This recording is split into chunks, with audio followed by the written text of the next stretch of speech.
Upadesa Sahasri 18-105-106 से किं सद अहम् अस्मि इति किं वा अन्य पद्यते सदैव चेत् अहं शब्दः सदा मुख्यात् स्थितः अन्यस्य सद अहं प्राप्रतिपत्ति विशेषा तस्मात् मुख्य ग्रहे नास्ति Warna अवगतेरि is the knowledge I am Brahman itself or I am something other than it is produced when one is taught thou art there. If the meaning implied by the word I is something which is Brahman itself, one must accept the absolute identity of the innermost self and Brahman.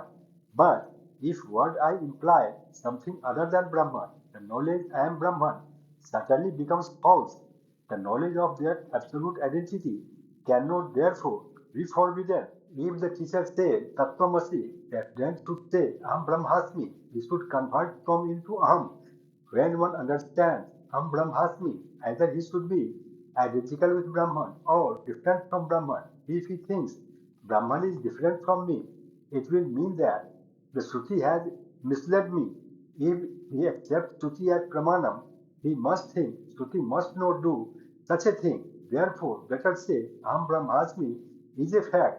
Tat Tvam Asi reveals an idea which was not known through any other evidence. The student has no other choice but to accept it, otherwise his grasp will become a wrong knowledge.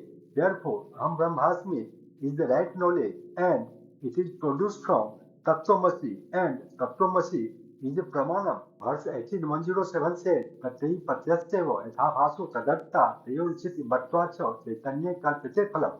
The intellect and its modifications, having the reflection of the self in them, exist for it and are non-conscious. Liberation, the result, is therefore supposed to be in the conscious self. Does the knowledge belong to Ahankar or the Pramata or to the Kuthas?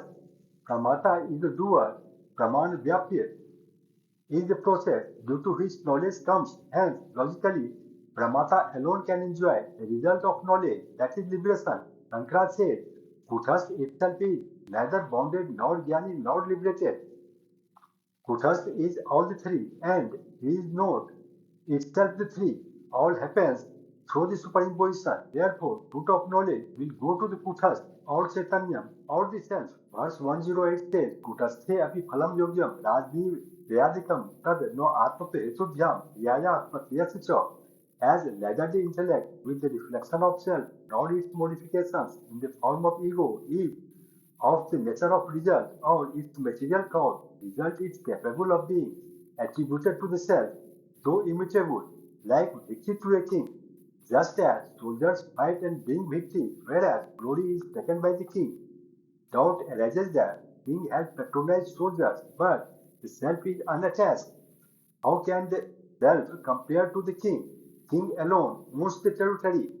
Whatever happens in the dream, the culmination of all those actions is in the self alone. The rope a snake, bitten with a sting, which ultimately goes to rope only. Similarly, whatever happens in the ego ultimately should culminate in the self alone. Verse 109 says, Adasastu yadabhaso mukhakara swaevsa yathaivam prati yayadarso yadabhasas tathayaham. Just as the reflection of face which makes a mirror appear like it is the face itself, so reflection of the self in the mirror of ego, making it appear like the self in the self. Hence, the meaning of the sentence, I am Brahman, is reasonable. Chidabhas alone, through the ego, becomes Shrota, Gyata and liberated also. The original Chit or Kuthas alone is the reflected Chidabhas.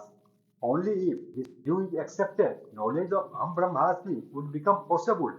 While asking, one should have ego, and when said Ahaṁ Brahma Asmi, he should be egoless.